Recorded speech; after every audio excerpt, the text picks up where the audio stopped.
Welcome back to गली से global, जहां पर मैं अजिंक्य और मेरे साथ है Shubham. Yes and champions trophy खतरनाक मोड से गुजर रही है। नॉट इन ग्रुप पे बट ग्रुप भी उस सभी चीजों की भरपाई कर रही है। काफी कॉम्पिटिटिव ग्रुप भी बन रहा है अभी। एंड उस सब के पीछे किसी का हाथ है तो वो है अफगानिस्तान जो इंग्लैंड को उन्होंने लिया है प्रॉपरली। यानी जो टारगेट सेट करने से लेकर उसको डिफेंड करने तक, यानी उनको शायद बीच में याद भी आया होगा ओडीआई वर्ल्ड कप में जो मैक्सवेल ने किया था, उनको खौफ सता भी रहा था होगा जब तक वो रूट थे वहां पे।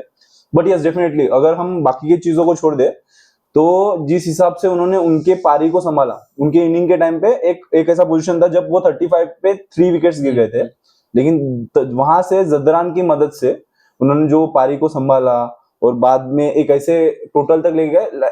वहां से आइडियल पोजीशन क्या हो सकती थी कि किसी भी टीम के लिए 35 और 3 है, एक 260 270 के आइडियल स्कोर तक लेके जाना is more then respectable.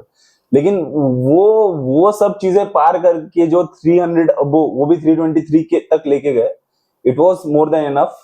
Zadran certainly played a mature innings. जहां पे हम उनकी पारी देख रहे थे वहां पे हमें दिख रहा था कि he is not rushing.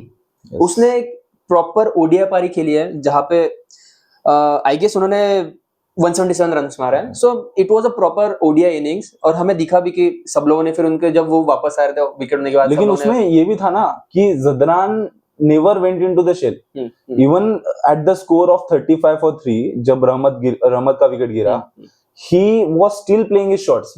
Means this is what we did talked about for Pakistan, right? उनके जो दोनों भी मैचेस उन्होंने खोए हैं, एक में उन्होंने 152 डॉट बॉल खाया है, दूसरे में 146।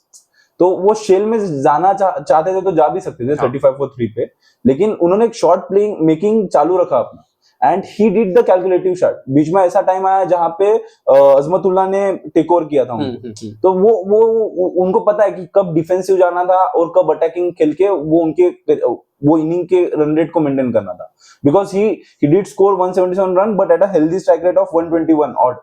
तो it is more than enough. जब हम इतनी बड़ी इनिंग को कंपेयर करते हैं, he played 147 148 odd balls and scored 177 run, तो मोर देन इनफ है। आप जब अफगानिस्तान के पारी के आधे से ज्यादा रन स्कोर कर रहे हो, it is more than, it gives a healthy edge advantage against the opponent, नहीं क्या? And the other hero of Afghanistan's innings was Azmatullah Omarzai, yes, जिन्होंने 5 विकेट्स लिए हैं। तो वही है कि अभी जो क्रिकेट फ्रेटर्निटी में बात चल रही है कि Azmatullah is to Afghanistan what Hardik is for India. Definitely मुझे तो सर्टेनली वही वो रोल प्ले करते हुए दिखाई दे रहे हैं जो हार्दिक पांड्या हमारे लिए प्ले कर रहे हैं। सो डेफिनेटली उमरज़ई जिन्होंने लाइक 40 रन बनाए, 5 विकेट भी लिए, he is playing that role जहां पे स्टेबिलिटी वो बैटिंग में भी दे रहे हैं हमें और बॉलिंग में भी डेफिनेटली दे रहे हैं अफगानिस्तान को। And more than enough role, Root को आउट करने के पीछे उनका याद था। Means I would say if Root would have been there, क्योंकि रूट और ओवरटन ने मिलके वो पारी को वहां तक लेके भी गए थे जहां पे लगा कि यहाँ से तो कर ही लेंगे और ज्यादा रन से हारे भी नहीं है वो। हाँ, लास्ट के 10 ओवर में इंग्लैंड को एक 10 ओवर्स में 90 के आसपास रन की जरूरत थी, 9 के रन रेट पे। ओवरटन और रूट बैटिंग कर रहे थे and they took the match close to, जहां पे 3 ओवर में कुछ 30 ऑड रन चाहिए थे। तो it was a more than gettable total. फिर लेकिन उसी पर्टिकुलर स्पैन में ओवरटन रूट को आउट करना, ओवरटन को आउट करना, फिर यानी आदिल रशीद भी आके उतना कुछ सपोर्ट नहीं दे पाए एंड इट डिड पेस कि यहाँ पे rather than England losing, it was a game where Afghanistan won। एक वो अलग कंट्रोवर्सी चल रही है कि जहाँ पे अफगानिस्तान इंग्लैंड के लिए आदिल रशीद के हमने देखा कि फर्स्ट क्लास सेंचुरीज है, 10-11 कुछ तो उनकी फर्स्ट क्लास सेंचुरीज है। 10 फर्स्ट क्लास। तो क्या वो ऊपर बैटिंग करने आ सकते थे? नहीं, अगर नहीं भी आए तो लास्ट ओवर में जो भी। लेकिन did Adil Rashid batting at any particular time when he was at crease look like he is the player with yes, हाँ, मैं उसी पे आ रहा था कि even though he has scored in first class but वो दिख नहीं रहे थे कि वो मार पाते हैं। हमने यूजुअली देखा आदिल रशीद को हिट करते हुए, काफी अच्छे से हिट करते हैं, बट पता नहीं मे बी कल क्या उन्होंने प्रेशर लिया है कि वो खेल नहीं पाए, बॉल भी हैंडल नहीं कर पा रहे। Adil Rashid is one of the players who you can expect few scores from him, but score in pressure situation comes with the practice। and ऐसा नहीं कि उनका कैलिबर बैटिंग के वजह से वो फेमस है, it is more for his bowling and he is not a all rounder type like England में जब हम बात करते हैं कि इतने प्लेयर्स बैटिंग कर सकते हैं, there are few who consider Adil Rashid in the batting like who can contribute in batting। उनका अगर contribution आता है it will be just the added bonus। Adil Rashid का। आई थिंक इंग्लैंड के लिए भी वीक बट पॉइंट ये आ रादर रहा है देन कि अभी ये बात ही क्यों आ रही है कि आदिल रशीद ने कंट्रीब्यूट करना चाहिए था, जब उनके ऊपर के प्लेयर्स है उन्होंने कंट्रीब्यूट नहीं हाँ मैं वही उस पे आ रहा तो था वो कि तो एक कवर अप है। मिडिल ऑर्डर में इंग्लैंड के लिए कहीं पे वो रोल प्ले नहीं कर पा रहे मिडिल ऑर्डर के प्लेयर्स है, जैसे कि लिविंगस्टन है, जो हमें पता है किस दर्जे के प्लेयर है, वो कंट्रीब्यूट कर नहीं पा रहे इस चीज में, बैटिंग में उल्टा especially। उल्टा ये पूरा सिनारियो सिचुएशन अच्छे से सेटअप था जब रूट यानी जब ब्रूक का विकेट गिरा, तब बटलर का विकेट गिरा, तब रूट को हेल्प करने के लिए लिविंगस्टन आए। वो सिचुएशन काफी अच्छे से सेटअप था। इट इज लिविंगस्टन को जो सेटअप चाहिए रहता है उसको उनको एक्सप्लोर होने के लिए, वो उसके लिए प्रॉपर बनाया सेटअप था। यहीं पे तो कहीं ना कहीं प्लेयर की मेंटलिटी वही है, यहीं पे तो मैक्सवेल जैसे प्लेयर्स आके ये करते हैं, और जब हम देखेंगे तो Livingstone is like to like for Maxwell. तो but he has not contributed in that particular essence जहां पे मैक्सवेल ने कंट्रीब्यूट करके दिखाया। तो उनको वो कंसिस्टेंटली लानी पड़ेगी उनके बैटिंग में और उनके बॉलिंग में तो वो he is at that particular zone जहां पे वो इंग्लैंड के लिए कंटिन्यूसली फिफ्थ बॉलर के रूप में आ रहे हैं। ठीक है, लेकिन बट ही इज वो हरफनमौला खिलाड़ी बोलते हैं, वैसे हरफनमौला खिलाड़ी उनमें बनने की क्षमता है, and he should come up with that particular accord. And अभी तो Afghanistan they are doing this again and again. Yes definitely, they are definitely देखो ना वो एक स्टैट आया था जो हमने देखा जिसमें Afghanistan has almost defeated all the test playing nations, बस इंडिया एक बाकी, इंडिया एक छोड़ के। हाँ, and they had defeated in the last World Cup Sri Lanka, they had defeated England, I'm talking about ODI World Cup, ठीक है, they had defeated Pakistan, फिर T20 वर्ल्ड कप में न्यूजीलैंड को डिफीट किया, ऑस्ट्रेलिया को डिफीट किया। तो ऐसा यानी कुछ बचा नहीं कि जो उन्होंने नहीं किया है, they are proving time to time. तो इसीलिए ये वापस से ये जो विन है, it is not about England losing, but it is about Afghanistan winning. You know, उनके on that particular day, Afghanistan was a good team, which made sure to handle that particular pressure situations properly, and they were able to. अभी अगर आज के match पे आते हैं जहाँ पे ऑस्ट्रेलिया जीत रही है, ऑलमोस्ट जीतेगी। हाँ, अभी जब हम बात कर रहे हैं तब ऑस्ट्रेलिया का स्कोर 109 for 1 है, और बारिश के चलते मैच रुक गई है। हाँ, बट वो चेस करी है 276, and they are way ahead, Australia is way ahead right now. So मतलब हमें टॉप 2 टीम्स तो मिल रही है हाँ ग्रुप बी में से, definitely, which are going to be Australia and South Africa. अभी बात यहाँ पे आते हैं कि टॉप 2 टीम्स में फर्स्ट कौन रहेगी और सेकंड कौन रहेगी, जिसके हिसाब से हमें ग्रुप ए में से हमारे खिलाफ कौन अपोनेंट आ सकता है, हम उस पर भी डेफिनेटली अभी बात करेंगे।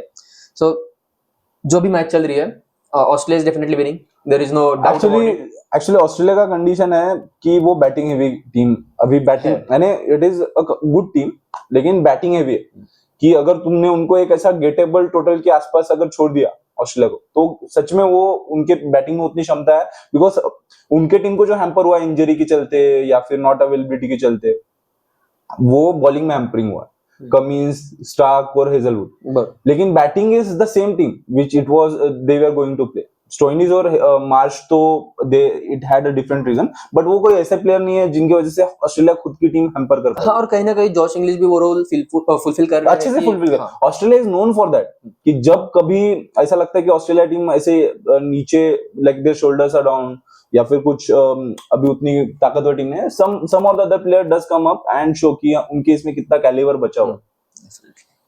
तो यहाँ से तो डेफिनेटली है, ग्रुप बी से वी कैन एक्सपेक्ट कि Australia will be there and South Africa if they even choke, but make sure that they are losing the match by not so big margin, in a gettable margin, तो भी वो South Africa through and through. तो उस case में क्या होगा, Australia will be up at the first position with 5 points, and South Africa, if they lose with England, then they will be at 3 points, but with a good run rate South Africa will qualify for semi-final.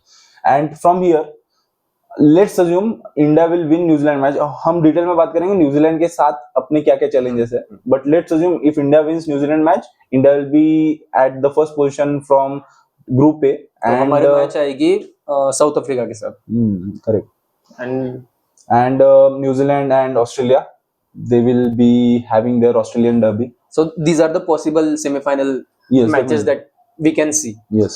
अगर India match हारती है New Zealand के against, तो most probably India versus Australia and New Zealand versus South Africa. So that would be a danger semi-final for us. Even though Australia is not that फिर भी हम जैसे बोलते आ रहे हैं कि ऑस्ट्रेलिया फुल पावर से नहीं आ रही है, but still Australia is danger. Australia in ICC tournament and that too in knockout is It's a dangerous team, definitely. combination at any given day. But ये भी है कि India have gone from their injuries that they had during 2023 World Cup, and they are aware about what threats Australia brings on the table. So India, given that position, they will be very much aware about the situations and scenarios that can come up. And सीख तो ले लिया होगा India ने, तो we can assume, यहाँ पे तो मैं यही अज्यूम करूंगा कि India are team to beat definitely. तो दैट इज द केस. तो जो टीम इंडिया को रहेगी भाई आगे तो जाएगी और डेफिनेटली वो जीतेगी. इतनी स्ट्रॉन्ग टीम इंडिया है फिलहाल. एंड देन अभी हम उस मैच पे आते हैं कि जो लोग ऐसे वेट कर रहे होंगे, कॉज काफी न्यूज सुनाई दे रही है उस मैच के बारे में कि इंजुरीज है, कोई प्लेयर्स रेस्ट करने वाला है. So the match is India versus New Zealand match, जहां पे हमें सुनाई दे रहा है फिलहाल के लिए कि रोहित शर्मा रेस्ट लेने वाले हैं. नहीं, we haven't got any official reports it, लेकिन जो भी समझ रहा है वो ऐसा है कि उनको एक हैमस्ट्रिंग निगल हुआ है, and just for a precaution purpose, क्योंकि उसके बस एक दिन के बाद ही सेमीफाइनल है. And if everything goes right, then 4 दिन का, लाइक अगर वो 2 तारीख का मैच नहीं खेलते इंडिया वर्सेस न्यूजीलैंड का, so he will get 2 more days to rest, which will be good for India, considering they are going to play in the semi final and they will need Rohit Sharma over there. अगर हम match वो जीतते तो हमारी 4 तारीख को match आएगी. Correct. और अगर हम सेकंड पोजीशन पे रहेंगे तो हमारी आई गेस मैच 5 तारीख को आएगी. So in absence of Rohit Sharma, हारना भी इंडिया के लिए अच्छी बात है. हाँ, एक दिन एक्स्ट्रा मिल जाएगा रेस्ट का. बट डेफिनेटली हार के क्या, पूरा जीत के जाएंगे तो अच्छा रहेगा. नहीं, बट कहीं ना कहीं वो भी तो है कि लॉ ऑफ एवरेज जो हमें जो भी लेकिन ये छोटे टूर्नामेंट में लॉ ऑफ एवरेजेस कितना ही कंसीडर होगा. नहीं, but because when we came with the champions trophy that time वही सोचा था कि 5 मैचेस है, इसमें ज्यादा नहीं, 5 मैचेस है, 5 मैचेस अच्छे से खेलना है. When we say world cup and all, वहां पे फाइनल भी कंसिडर करें तो एक 12 मैचेस का टूर्नामेंट रहता है. 12 matches is way bigger. 5 matches के इसमें यू कैन कंसिडर कि ठीक है, चलता है. कहीं ना कहीं अगर हारना है तो एक मैच हारनी है. India is at a situation जहां पे उनको पता है कि ये मैच तो उतना कुछ है ही नहीं. That's why not only Rohit Sharma, लेकिन न्यूज तो ये भी आ रही है शमी को भी रेस दिया जाएगा, and most probably Arshdeep will make through in the playing 11, and यहाँ से might be Rishabh Pant will get a nod ahead and KL Rahul को ओपनिंग कराया जा सकता है. That is one of the case. लेकिन वॉशिंगटन सुंदर की भी हमें करेंगे, हम पॉसिबल प्लेइंग 11 पे हम बात करेंगे अभी. एंड अभी मेन जो रहेगा कि शुभमन गिल कैप्टन बनेंगे. तो Shubman Gill has as a captain, वो उनका ओडीआई में डेब्यू होगा, but he has captain India earlier.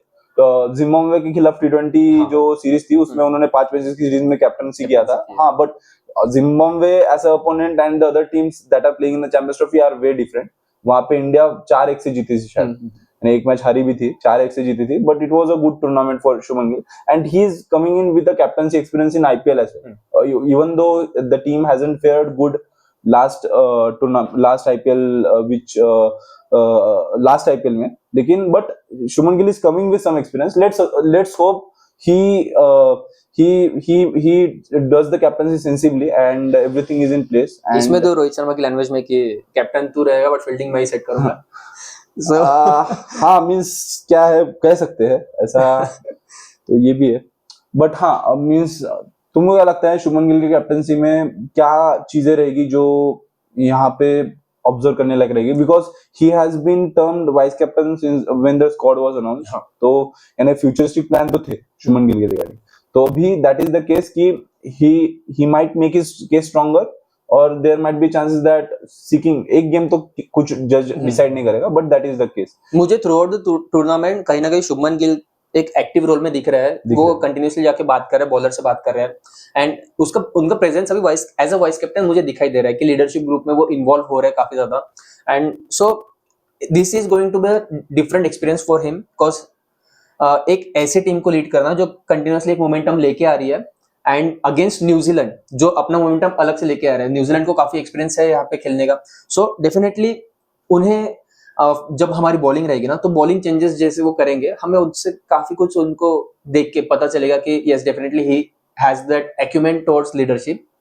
And specially मुझे बस वही है कि जब हमारी बॉलिंग आएगी ना तो उस वक्त वो बॉलिंग चेंजेस कैसे रहते हैं, मिडल ओवर्स को कैसे कंट्रोल करते हैं बॉलर्स के साथ, मुझे वो देखना रहेगा।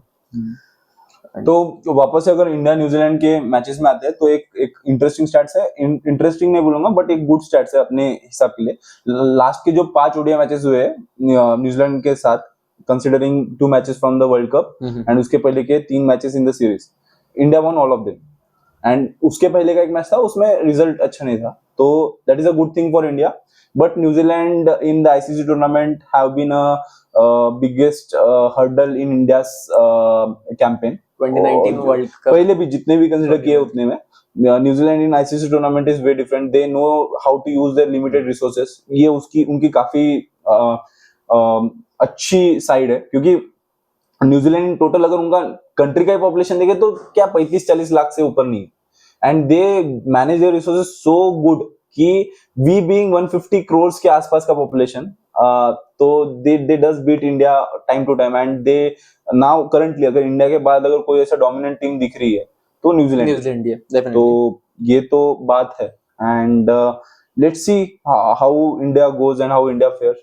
सो अभी पॉसिबल प्लेइंग 11 क्या रहेंगे, कंसिडरिंग रोहित शर्मा रेस कर सकते हैं एंड मोहम्मद शमी रेस कर सकते हैं, तो will go in the order of like opening कौन करेगा and till So definitely, I think Shuman Gill will be there, and KL Rahul might be told to again sacrifice his position with the opening because team के लिए. Team के लिए। तो Shuman Gill, KL Rahul, and similarly Virat Kohli as Kohli as number well. 3, no doubt in that. Then Shreyas Iyer, then वापस से अक्षर पटेल को अभी कोई हर्डल नहीं है, क्योंकि अभी आई गेस अगर लेफ्टी ही है तो आई गेस यहाँ पे विकेट कीपर में ऋषभ पंत का इंक्लूड होके तो वो ऊपर खेलेंगे। हाँ डेफिनेटली ऋषभ पंत खेल सकते हैं। हाँ। फिर अक्षर पटेल को नीचे खेलेंगे। हाँ मैं ये भूल गया था। फिर वापस से Shubman Gill, Rohit Sharma, Shubman Gill, KL Rahul, Virat Kohli and Shreyas Iyer, Rishabh Pant, then Hardik Pandya, then Ravindra Jadeja, then Axar Patel and then Kuldeep Yadav, and as Shami might get rested, so Arshdeep Singh and then Harshit Rana. So this might be the playing 11, and let's see. So coming to the results, what do you think will be the result of India versus New Zealand? अभी मुझे specially इस match में रविंद्र जडेजा और कुलदीप यादव, ये इनकी bowling काफी main रहेगी हमारे लिए, because and even critical and अक्षर पटेल ऑल्सो। सो ये तीनों जो बीच के ओवर्स में कंट्रोल करेंगे ना, मुझे स्पेशली लग रहा है कि इन तीनों पे कहीं ना कहीं मैच रहेगी हमारी।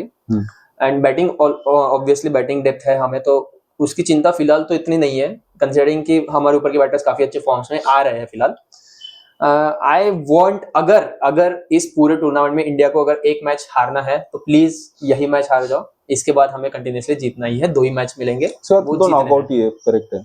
सो इवन दो दिल से इंडिया जीतनी चाहिए, हमेशा ही जीतनी चाहिए, बट अगर इन केस एक ही मैच हारना है तो ठीक है, न्यूजीलैंड अभी इसमें क्या है कि एक चीज ये प्लेइंग 11 में व्हाई वाशिंगटन सुंदर कैन कम इन, क्योंकि न्यूजीलैंड ब्रिंग्स इन उनके टॉप ऑर्डर में काफी सारे लेफ्ट हैंडर एंड फिर वो पर्टिकुलर सिचुएशन में शायद वाशिंगटन सुंदर की एंट्री हो सकती है instead of Rishabh Pant, and Miss KL Rahul will be at the same position, if that gives the batting depth.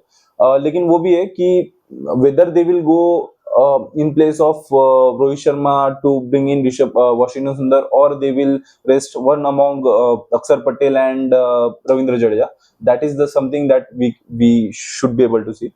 But yeah, coming back to the result, I do think India might have an edge even if Rohit Sharma and Mohammad Shami are not playing, because they have the added advantage of knowing the venue, because they have played there, they have played last 2 matches, they know what they can expect from the pitch, from the ground, and वही है कि outfield का अच्छा खासा जायजा मिल चुका है, and they have that added advantage gives the edge. लेकिन saying so, I do think कि अगर कहीं पे हारने का सिचुएशन है एंड उनको लगता है कि हारना चाहिए तो यही मैच है, and let's assume and let's just pray कि रोहित शर्मा जल्दी फिट होके वापस आ जाए। यस बिल्कुल, तो ताकि इंडिया अब तक तो हमें कुछ कंफर्म न्यूज़ मिली नहीं है, बट ठीक है। नहीं, लेकिन जितना भी मैंने देखा है प्रैक्टिस में, he didn't actually went there with his 100%.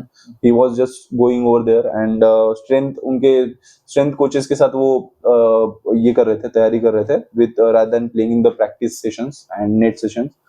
तो वही है। तो that's it for this video. Yes, अगर आपको वीडियो पसंद आया तो लाइक कीजिए, चैनल को सब्सक्राइब कीजिए। एंड कमेंट में बताइए कि कौन होगा आपके सेमीफाइनलिस्ट। हम ये बाद में जब सेमीफाइनलिस्ट डिसाइड होंगे तब वापस से हम कमेंट्स के थ्रू जाएंगे and let's go back and recall कि किसने सही से गेस किया है।